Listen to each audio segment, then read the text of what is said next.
Hello everyone, welcome to Indian Asks Aussie Answers. I'm Krish. And I'm Felicity. Today we're exploring how to adapt to and learn new body language cues, especially when adjusting to Australian norms. Krish, have you faced any challenges in this area? Definitely, Felicity. When I first arrived in Australia, the difference in body language was quite striking. For instance, the casual posture and direct eye contact into the conversation were new to me, you know. In India, we often have more formal postures, and direct eye contact isn't the norm. I can imagine that was quite an adjustment. I had a similar experience when I visited India. The subtle body language and especially the head nod takes some getting used to. It's different from the Australian nod. Oh, yes, the famous Indian nod you're talking about. Yes, that's right. It can mean yes, it can mean okay, or a simple gesture of acknowledgement. Adopting to these differences takes time. Speaking of what strategies would you suggest for becoming more observant of these cues? One effective strategy is to be a keen observer. Watch how locals interact with each other and mimic their body language where appropriate. For example, understanding the relaxed nature of Australian body language can help with blending in. And also, if you are to do the Indian head nod, say what you mean, because we don't understand. So, what you're saying is in India, it's very typical to say this nod means yes. But what you're saying in Australia, yes is usually nodded this way and no is nodded this way. That's correct. So when we converse with an Indian who's doing this, we get a little confused. So it'd be very helpful if you said what you meant as you did that. All right. And but you better say yes when you're nodding because you can't help it. That Yes. comes naturally. Another one I observed between you, like you and I asked, "Do you have coffee in the house?" You say, "Uh huh." That in India means no, because if I ask, "Do you have coffee in the house?" An Indian humming sound is yes, mm-hmm, is no. Whereas in Australia, it's the first time when we got married, I was quite confused. Are you saying yes or no? Uh, can you recall that? That's correct. So if we're asking someone, do you have something? And they go, uh huh, that means, yes, I do. Or do you understand? Uh huh, that means, I do.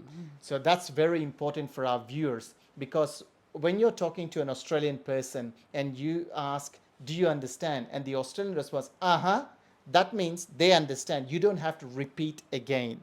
So that's an interesting observation too. Um, and again, I think observation indeed is the key, isn't it? I also found asking questions when in doubt was really helpful. Inquiring about certain gestures or even expressions to clarify a lot to prevent misunderstandings. Absolutely. Being open to learning and not afraid to ask for clarification is crucial. Remember, it's an ongoing process. You don't have to get everything right the first time. That's reassuring. Learning and adapting to body language cues is definitely a continuous journey, isn't it? Have you noticed any specific cues that tend to be more challenging for newcomers to grasp? Well, the informal use of gestures like thumbs up or What does this mean in Australia? That's I've means noticed so that so. too. It means Yeah. if you ask them, "Are you okay?" and you go like this, it means yeah, you're not so good. They're generally quite a few. To talk about. That's one thing I noticed. Like thumbs up, like this is it's good, and Yes. this is bad. It's quite common, but it's not so much used in India. But whereas this was confusing, when I was asking how is the coffee, for example, Yes. and they go like without any expression. I was not sure what they're trying to say, but what you're saying is this is so so. Yes. So so. In the middle of a thumbs up and a thumbs down is so so.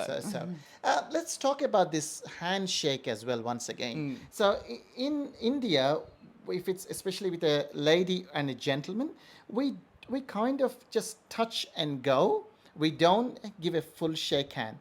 Is that the same in Australia? Yes, I did actually notice that in India, that there was a difference to our handshake.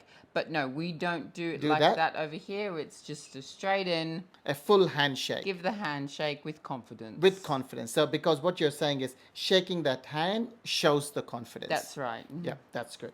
And thumbs up as we discussed as well.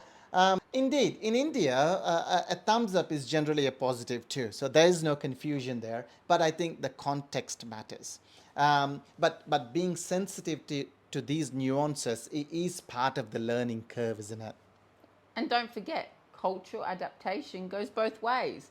While adapting to Australian norms, your own cultural expressions can enrich the interactions. It's all about finding the balance. True. Bringing a bit of our own culture into the mix can lead to a richer and more diverse interactions. Thank you, Felicity, for that insightful discussions. And thank you everyone for tuning in. Remember, adapting to new body language cues is a journey of observation, learning, and willingness to ask questions. Until next time on Indian Asks Aussie Answers.